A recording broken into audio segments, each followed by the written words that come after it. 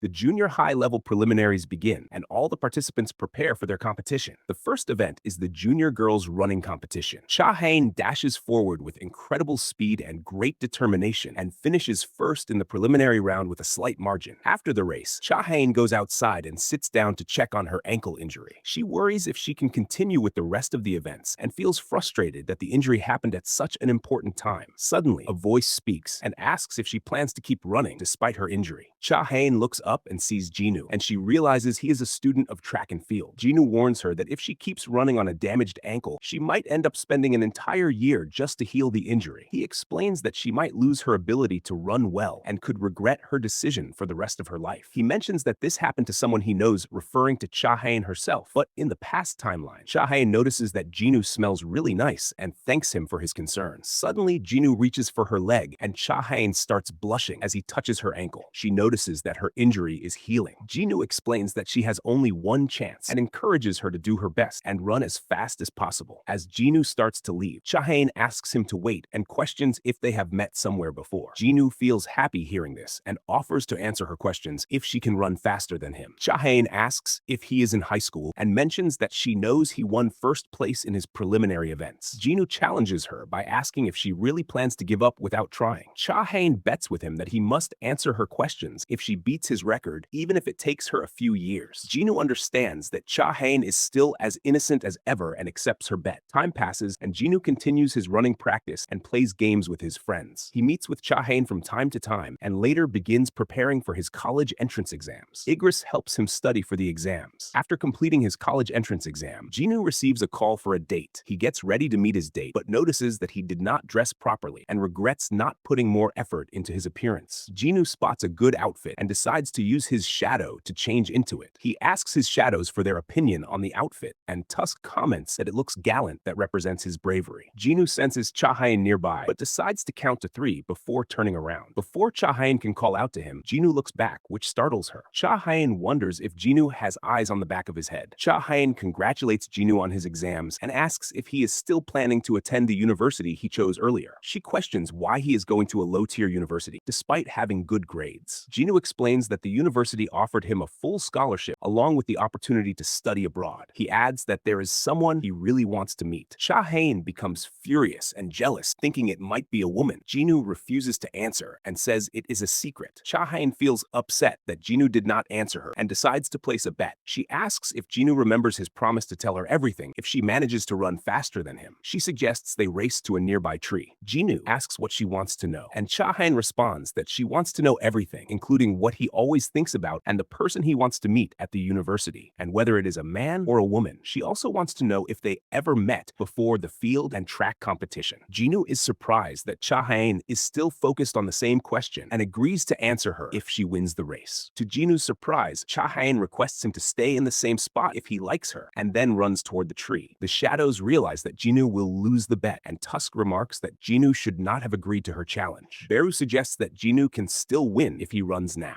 Jinwoo remembers every past encounter with Cha Hae-In, including their first meeting when he worked as a miner, and how she expressed her feelings to him, and how she saw him as a friend in the double dungeon. He recalls his promise to meet her again. Cha Hae-In reaches the tree and wins the bet. Jinwoo slowly steps toward her and commands his shadows to close their eyes. He hugs her for the first time as a way to express his feelings for her.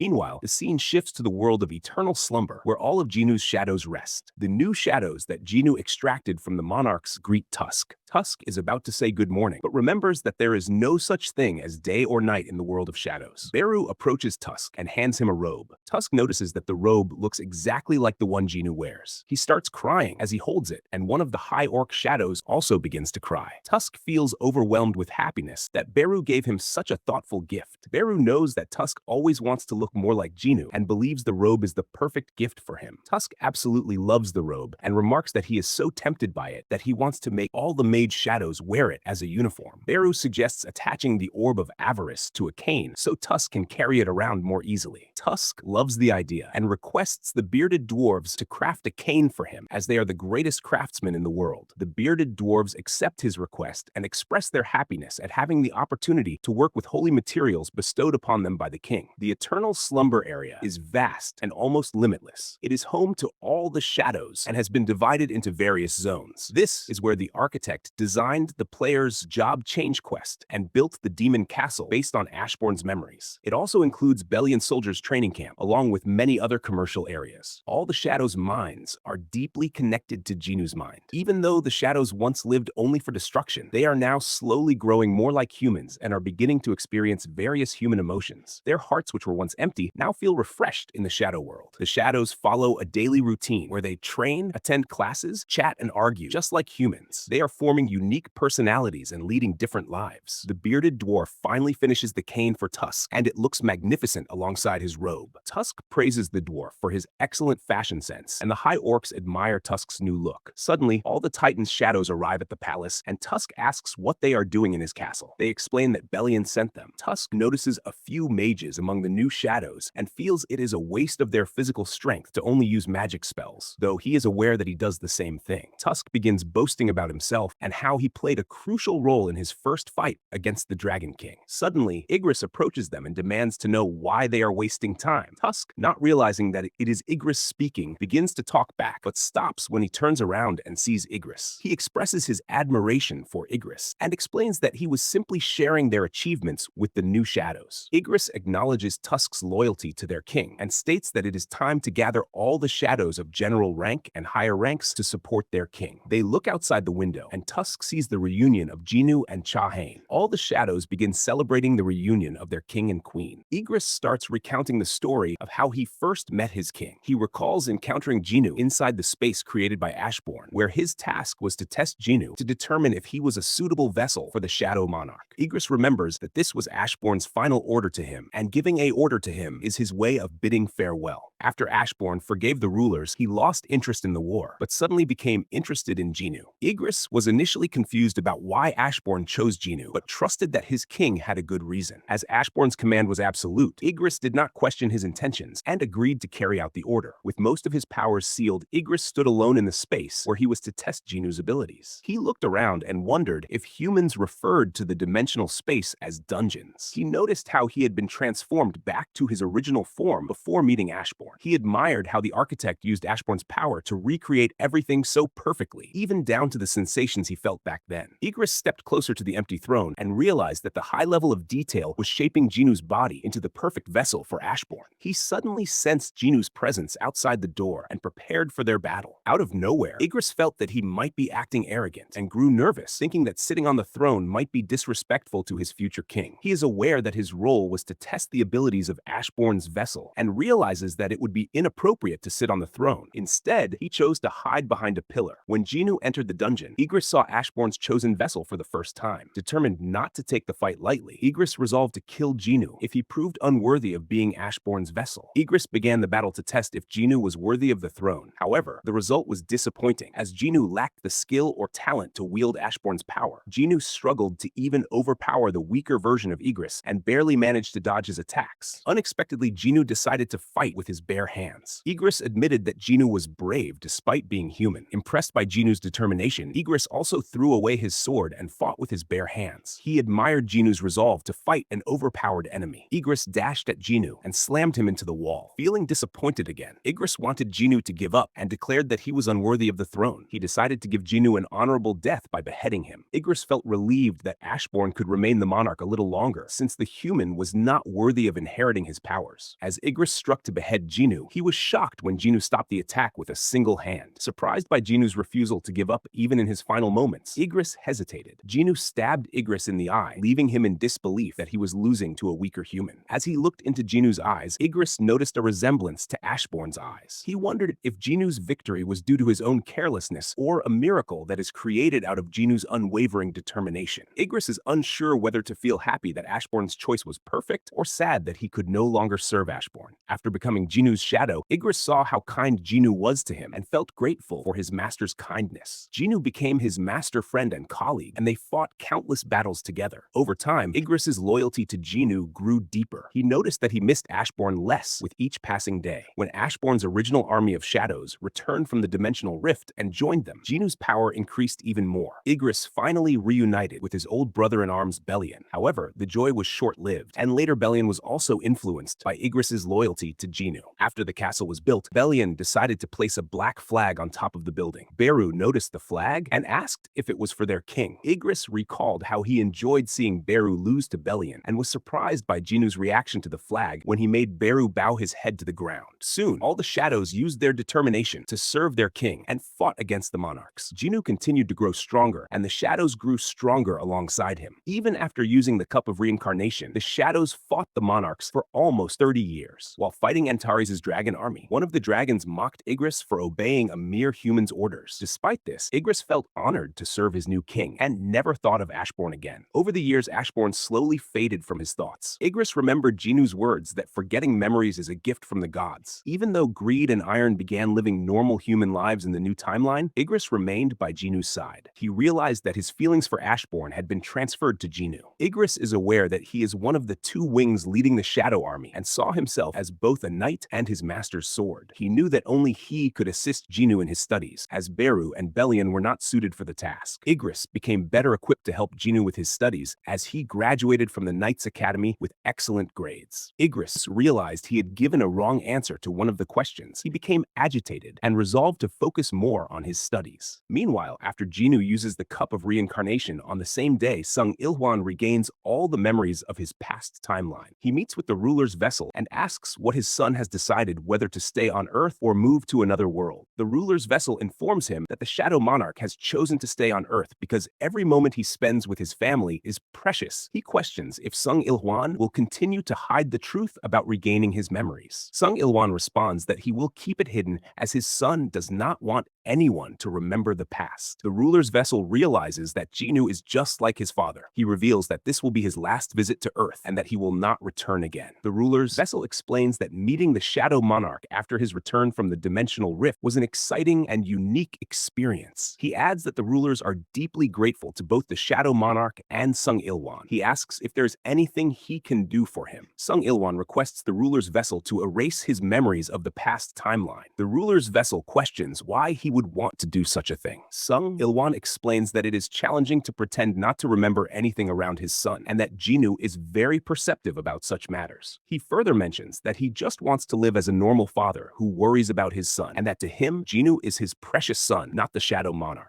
The ruler's vessel agrees and uses his magic to erase Sung Il-hwan's memories. He explains that the memories will be erased once he leaves the cafe and wishes him a peaceful life. Meanwhile, the scene shifts to the freshman welcoming party, where Jinho feels nervous as it is his first time attending such an event. He loses his appetite and wonders why the frozen pork belly restaurant feels so familiar to him, even though never visited the place before. His senior approaches him and asks if he is feeling nervous. Jinho nervously denies it, and the senior encourages him to relax and not be so formal around him. However, he warns Jinho to be careful of a particular upperclassman in their department who is a little intimidating. He explains that while Jinwoo does not intentionally intimidate his juniors, his mere presence is daunting, even when he is just standing nearby. Jinho starts sweating upon hearing this, but thinks that Jinwoo might not be as bad as his father. The senior asks if he knows the new track star who recently became famous, and informs him that Cha Hae-In is Jinwoo's girlfriend. Suddenly, Jinwoo arrives at the party, and everyone starts bowing their heads to him. The senior wonders why no one is coming to his table and decides to talk to other freshmen. Out of nowhere, Jinwoo sits with them, startling both the senior and Jinho. The senior notices Jinwoo and worries why he chose to sit with them when there are many other empty spots. He excuses himself to check on the other upperclassmen. Jinho cannot stop shaking nervously. Jinwoo gives him a drink, and Jinho assumes it is alcohol mixed with water for his first drink. He realizes that Jinwoo is intimidating, but also delicate in his approach. Jinho drinks it and discovers that it is just soda.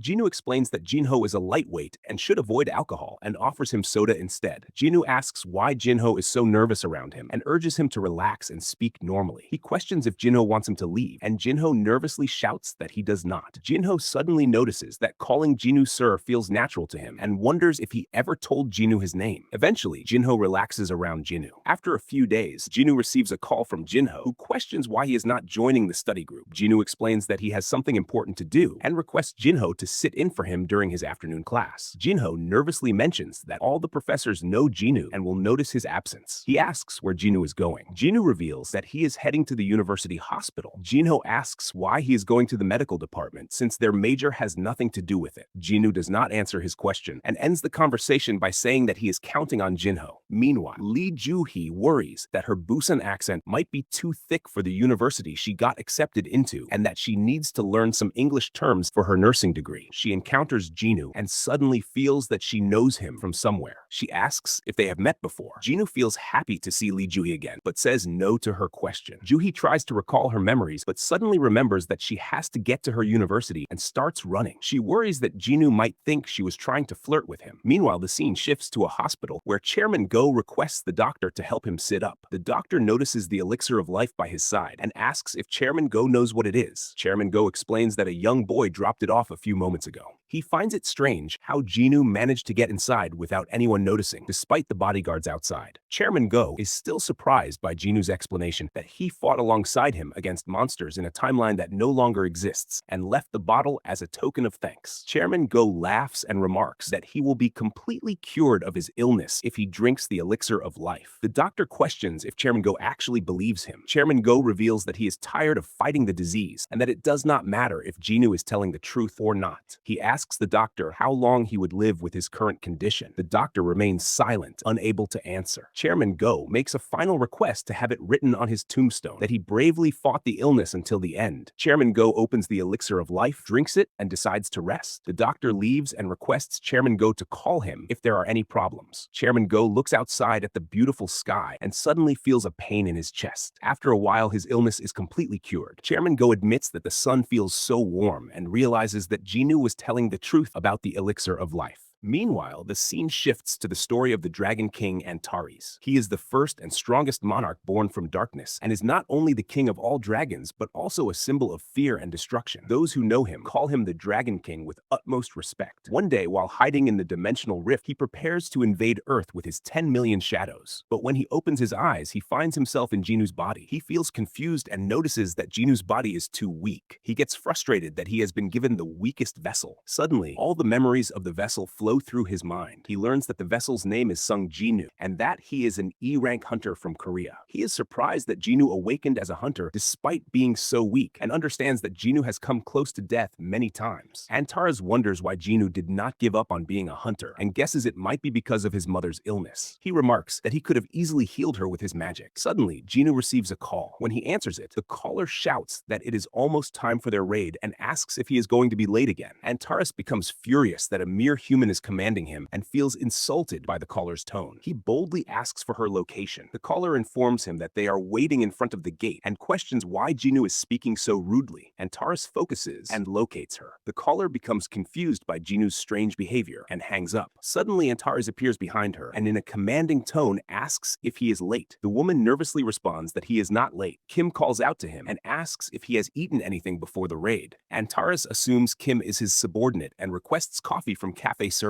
When he mentions they are out of coffee, Antares snatches the cup from him, drinks it, and crushes it. He laughs sinisterly and remarks that the strong always take from the weak, which is how monarchs operate. Kim notices that Jinwoo is acting strangely and mentions that he is getting chills. His friend agrees and adds that Jinwoo's eyes look terrifying. Suddenly, Lee Joohee shouts at Antares and questions what happened to his face. Antares wonders why humans are so noisy. Song Cheol gathers the group and asks for their opinion about him being the party leader. Kim approves since he is the highest ranker among them, and the rest agree. Antares senses a strange power coming from inside the gate and realizes it feels like a monarch's energy, even though gates are created by rulers. He expresses his willingness to enter the gate, and Song Cheol agrees. Kim mockingly tells Jinwoo to stand behind him to avoid getting hurt. Antares interprets this as loyalty and assumes Kim cares about his safety despite being weak. They enter the gate, and Antares begins slicing through the magic beasts in seconds. Both Song Cheol and Kim start sweating as they witness Jinwoo's rampage. They assume the beasts beasts are too weak, but notice they cannot even follow his movements. Antares clears all the beasts and suggests continuing to the double dungeon. Song Cheol proposes voting on whether to proceed, but Antares strikes him down. The rest of the party is shocked that the highest-ranking member was knocked out so casually. They continue into the dungeon, walking for 40 minutes. One member explains that they should leave in 20 minutes since the boss is already defeated. They reach the end of the dungeon and find a door. One member senses danger, and Antares notices everyone is nervous. Antares opens the door and throws him inside the double dungeon. He assures them nothing will happen and orders them to move forward. Suddenly, the torches light up, and one member remarks that he has never seen anything like this before. He suggests splitting up to look around. They assume the massive statue of God is the dungeon boss, but Antares corrects them and points to the statue holding the commandment slab and mentions that the statue is the boss. Realizing no one can read, Antares begins reading the 3 commandments. Lee Joohee grabs him and warns that the statue of God is moving. Antares gets angry at her, pulls his hand away, and continues reading. The first commandment is to worship the God. The second is to praise the God. And the third is to prove their faith. Those who disobey will not be spared. Suddenly, the statue of God attacks with an energy beam. Antares charges at the statue with a sinister smile, mocking its weak attack. The beam hits Antares and everyone is shocked by its strength. However, Antares stops the attack and counters with a breath of destruction. The breath completely destroys the statue of God. Everyone is stunned by Jinwoo's breath attack. The remaining statues charge at them, but Antares destroys them all with his breath. The party members begin leaving the dungeon. One hunter asks if there's another way to deal with the statues, while another wonders if the commandments meant nothing. Antares destroys every statue in seconds and remarks that the battle does not even feel like a warm-up. The architect becomes furious that his plan has failed and breaks the stone slab. Antares throws a weapon at him, destroying him completely. Antares declares that he is not interested in the fake statue and wants to face the one pulling the strings. He challenges the Shadow Monarch to a fight. Ashbourne notices Antares residing inside Jinwoo and decides to end their ill-fated relationship once and for all. Antares becomes excited to fight the Shadow Monarch and charges at him. Suddenly, Jinwoo wakes up from his sleep and realizes it was all a dream. His shadows appear worried and come out to check on him. Meanwhile, after a few years, the scene shifts to a police station where Lee Se-won has just joined the police department. Ever since he started working as a police officer, he has been hearing a rumor that continues even after he applies to the crime department. The rumor is about a violent police officer in the criminal division nicknamed the Ghost. The officer is called the Ghost because he not only catches the culprits of his own cases, but also solves other unsolved cases with an arrest rate of 200%. The officer has already become a legend among policemen, and even the most dangerous criminals turn into lambs before him. Officer Lee also hears that the Ghost refused a promotion so he could continue working in the field, and doubts that anyone would turn down a promotion. Suddenly, a senior officer approaches him and notices that the rookie is nervous. The senior officer reassures him that there is no need to be so tense and offers him a coffee. Officer Lee mentions that he will be working with Officer Sung, and the senior officer informs him that Jinwoo is actually the Ghost. Officer Lee is startled by this revelation. The senior officer explains that Jinwoo is hard to track down, which is why they gave him the nickname the Ghost. Eventually, other police stations started calling him that as well. Officer Lee admits that he has heard about the Ghost, and the senior officer informs him that the coffee he just gave is for Jinwoo. Suddenly, Jinwoo arrives at the station and asks if the new guy is the rookie. The senior officer introduces the rookie and asks if Jinwoo is heading out to work. Jinwoo grabs the rookie and decides to teach him new things. Officer Lee notices that Jinwoo seems angry and wonders if it is because he took his coffee. Nervously, he asks where they are headed. Jinwoo questions his reason for becoming a police officer. Officer Lee responds that he wanted to catch criminals, and Jinwoo informs him that they are going to do just that. He adds that he became a police officer for the same reason. As they head out, Officer Lee is still in disbelief that he is learning how to catch criminals from the Ghost himself. After a few days, Officer Lee arrives at the station looking pale because he spent the entire day catching criminals with Jinwoo. Jinwoo feels proud that his rookie caught an armed robber with his bare hands and mentions how much fun he had teaching him. As Jinwoo works on filing a report, Igris offers to handle the paperwork for him. Suddenly, Jinwoo notices an argument between an officer and a girl. The girl insists that Jinwoo would never commit suicide, while the officer explains that the evidence suggests otherwise. The girl shows the last text message she received from the victim and questions if it looks like something a suicidal person would send 3 hours before taking their own life. The officer remains unconvinced and explains that most suicides are spontaneous. Jinwoo approaches them and requests to see the evidence. The officer asks Jinwoo not to complicate the case further. Jinwoo examines the evidence and notes that while the victim appears bright on the outside, she has a history of depression. He mentions that nothing seems odd about the case, but decides to investigate further. The officer feels frustrated that Jinwoo has taken over his case again. Jinwoo requests the girl to come to his office to discuss the case further. Meanwhile, Jinwoo uses his shadow exchange skill to appear at the victim's apartment. He looks around and goes to the bathtub where she committed suicide. Using the blood, he raises a shadow from the traces of her body. Jinho is shocked to be back, and Jinwoo reassures her not to be afraid. He explains that she has escaped the cycle of life and pain and asks if she took her own life. Jinho admits that she did and explains her reasons.